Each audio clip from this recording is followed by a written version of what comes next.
Mga kapatid kong Pilipino,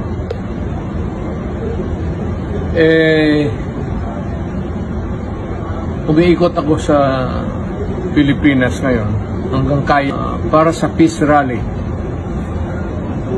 Tara na, kung isog ka para sa bayan, we defend the Constitution and the flag of the Philippines. Para wag masira ang bayan natin. Hindi maloko ang bayan natin at kailangan ang Pilipino matatag at alam niya kung ano ang nangyayari ang dapat gawin.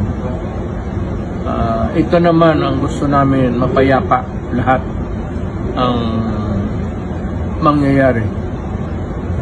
Alam mo, hindi kami binibigyan, nakakatawa nga hindi kami binibigyan ng permiso ng mga mayor mag-rally.